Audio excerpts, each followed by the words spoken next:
Anna by Liam Hogan. It's weird, the things that can mess up a kid's head. Take Anna, for example. She was convinced that every time she looked under her bed, the universe split in two. In a parallel world, in which a mirror Anna also looked under her bed before going to sleep, and after saying her prayers, and where, up until then, she'd never found anything bad, this time there would be a ghastly demon with wicked teeth and blood-stained claws, whose only desire was to catch and tear apart Anna, aged 6 3/4 years. Little wonder she said her prayers before she looked. Little wonder she had nightmares. I told her that wasn't the way the multiverse theory worked, that for every Anna that found a slavering beast, there was one that found a toy she'd lost, or one that forgot to look under the bed. She skewered me with her most outraged look. This Anna never forgot. But it's hard arguing theoretical physics with a child yet to turn 7, and as I wasn't prepared to deny the theory outright, it was clear this notion was not going to be an easy one to shift. It wasn't simply that she had a binary yes, no, either or view of the coin toss that happened in her imagination every time she lifted the skirt that kept the under the bed out of sight. It was because what terrified her wasn't the finding of a monster under her bed, it was the not finding a monster under her bed. In her head, every time she survived, she doomed the parallel universe Anna to a grisly death. It was the guilt that was crushing her. "Why don't you not look?" I reasoned. "I have to," she replied, with an air of ancient sorrow. "There might be a monster under the bed. I have to check. And even if I don't, the other Anna will." This had me scratching my head, figuratively speaking. I'm a psychologist by trade, not a physicist. Wouldn't that require the universe to have already split? And once the other Anna looked, it would be her universe that split again, not this Anna's. Maybe this was something I could use. I thought of her parents. Reading between the lines, not a tricky task with those two, they wanted me to crush Anna's creativity, to make her as easy to handle as she had been 12 months earlier, to make her normal. But normal wasn't an option. It was clear this precocious child had the potential to far exceed the pretensions of her middle-class parents. "Anna," I said, "who looks first, you or the other Anna?" She suspected a trick and trod carefully. "We both—" Then she corrected herself.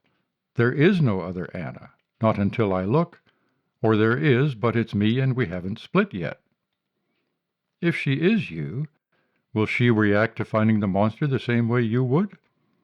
She sucked air through the gap in her front teeth. "I guess." "And how would you react if, when you looked under the bed, you found a monster there? What would you do?" I waited. The silence stretched between us. This was somewhere she hadn't been before. "I don't know," she said quietly. "But you'd do something? You wouldn't just sit there?" "No," she agreed. "I'd run. Hide. Scream, maybe." "I'm sure you would. And what would your parents do if they heard you scream?" "They'd come running," she said. And they would. Any parent would. I let her think about this for a moment. "Anna, you're intelligent, resourceful, and brave. And the other Anna, she is exactly the same. She is, after all, you. You, would not take it lying down. You'd fight. You'd run. Your parents would help. The one thing you would never be is a victim. Don't think I haven't noticed the hobby horse propped up against the toy chest, ready for action." "And the roller skates on the landing," she said. I wasn't sure how the roller skates on the landing would help. Perhaps she hoped the monster would trip on them. She'd be upset if I told her that her mother wordlessly tidied them up each night. "And the skates," I diplomatically agreed. It's not much, perhaps, but you're doing the best you can. And so would the other Anna. No monster is going to get a free lunch in this house. She laughed, a lovely little laugh, made all the more charming by its rarity of use. I pushed on. So, it's not a foregone conclusion that the monster always wins. And if it does not, then there are two Annas, she interrupted. This wasn't quite where I'd been going. I'd wanted her to acknowledge that she wasn't responsible for what happened in the other universes. How could she be?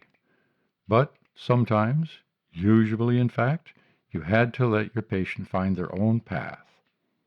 And then 4, and then 8, and then she babbled on. A small chime rang out on my wristwatch. Okay, Anna, I think we've made good progress. We'll leave it there for today. A muffled voice came through the door. Anna? Honey? Who are you talking to in there? Anna called back. No one, Mummy. Which was an illuminating denial. I jotted it down for future discussion, curious to see if Anna's mother would come into the bedroom. Okay, sweetie, she caved in, as I suspected she would. But go to sleep now, you hear? Anna waited until the footsteps faded away down the hall. Good night, Doctor.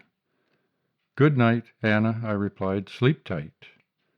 And then I slid myself back under the bed, listening to her breathing softly slow and waiting for tomorrow night, when she would once again lift the covers and, all being well, discover me lying there, ready for our next session.